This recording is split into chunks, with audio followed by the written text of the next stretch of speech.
I am very much considering leaving because of the political environment that as a county we are in. To what extent do you think the spoils system exists within the county? Unfortunately, it's there. Mm-hmm. It shouldn't be, but it's there. I mean, that's the reality of it. When was the last time the teachers got a raise in Clay County? And honestly, I can't tell you the last time. It's been a while. 5 years. So every once in a while, corruption can eke in.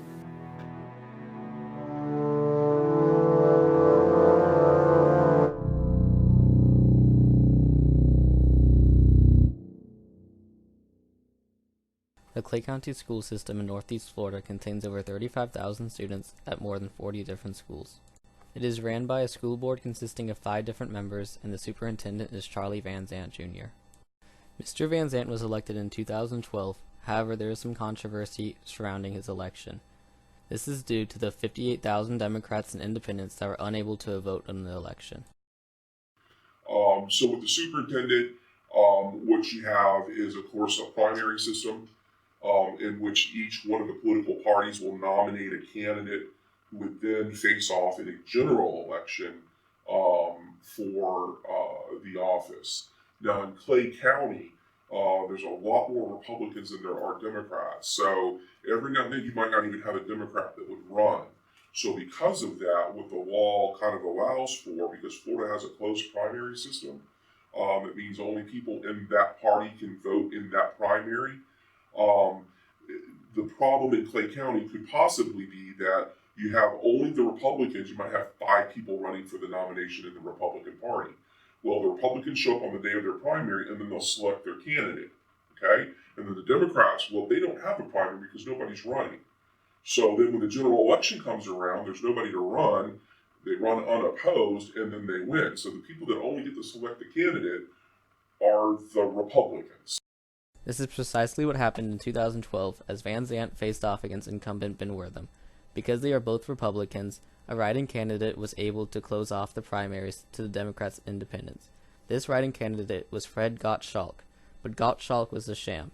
Gottschalk was actually a supporter of Van Zant. He even contributed $50 to his campaign.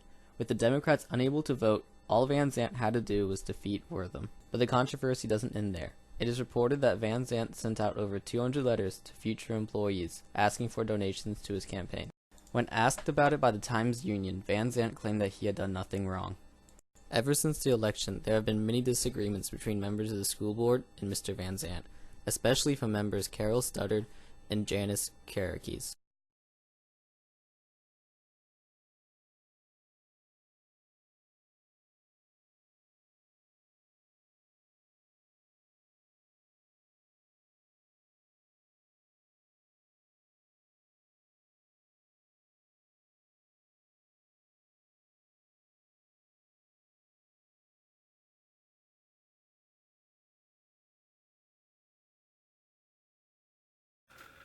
There was a recommendation to move one of the neighborhoods in Oakleaf over to Argyle Elementary. You may have read something about that. Mm-hmm. It looked like it was going to be approved that night at the board meeting, and I asked them, being the senior board member, I said, let's slow this down and think and look and see if there's some other options before we rush into this, because you're affecting one little neighborhood in the whole Oakleaf area. Yeah. And so they finally had agreed to have a community meeting. The board members who had made the motion and second backed off. Then they had a community meeting in Argyle Elementary after a huge crowd and input from the community. 2 days later, the superintendent backed off of his recommendation. So, you know, it's the power of the people, and you've got to have a school board who will stand up for what they think is right. Definitely. So what I'm getting from this is that the school board is supposed to be the stronger of the two? Well, I don't think one's really, stronger is kind of a hard word. It's different roles. Mm-hmm. We set policy and budget and decide, you know, when to build a school, when to open a school, you know, things like that. The superintendent is more of the day-to-day operation.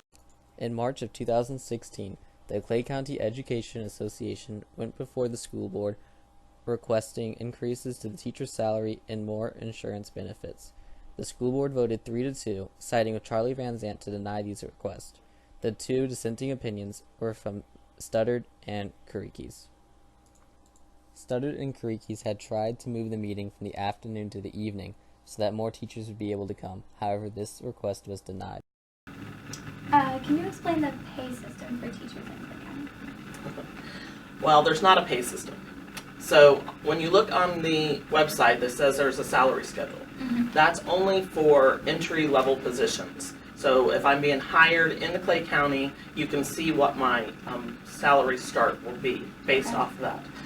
We have not gotten a raise. When I say we educators have not gotten any kind of raise since 2009, when the step system was taken out. So there is no pay system in Clay County. Okay. When was the last time the teachers got a raise in Clay County? George Washington. How often do you interact with the teachers union? Well, they come to every school board meeting and tell me what's on their mind. They come to the district office fairly frequently to work through issues with senior staff. From time to time, I might meet with them in between school board meetings, but usually not. And what are your views on the teachers union? Well, I think the teachers union is really kind of diametrically opposed to my philosophy. My philosophy is to support the 36,000 students. I do that through a budget and 5,000 employees. The teachers union, and they have a right to exist under Florida law and the Constitution, is to serve adults. And that's fine, but that's not my goal here. My goal is to serve 36,000 students. That's my number one priority. Would you say that there's a disparity between teachers' pay and administrators? Well, I think they're different based on what they do. Every one of us should be compensated in life for the amount of responsibility we take on. That's the way I look at it. So a teacher is responsible for 125 students a day, right? Say they have 25 in a class, they teach 5 classes a day. The administrator at this school is in charge of 2,400 students. That's a different level of responsibility.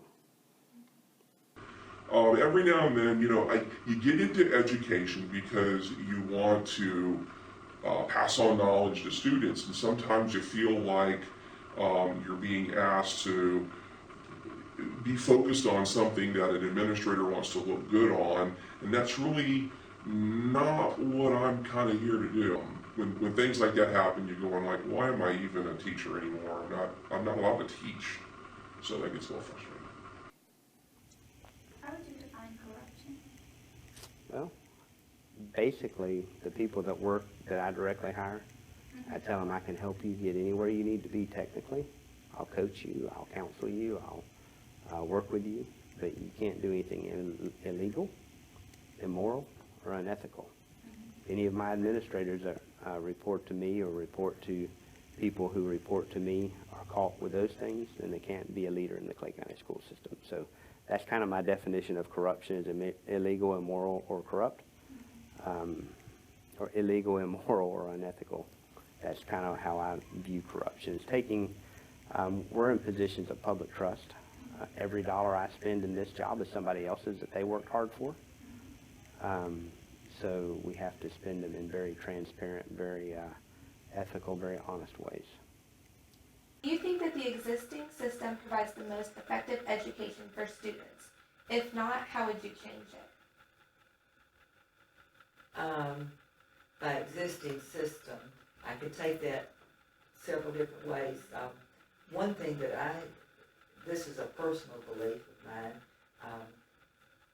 I personally would prefer to have an appointed superintendent, one that the school board hires, so that you get a well-qualified, knowledgeable person to lead the district. In my mind, it would kind of take the politics out of it.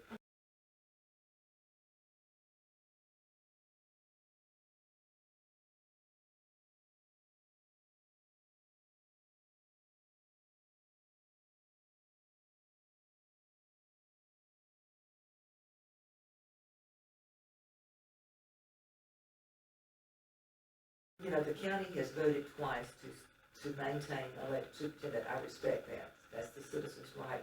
But if you're going to have an elected superintendent, at least make it nonpartisan.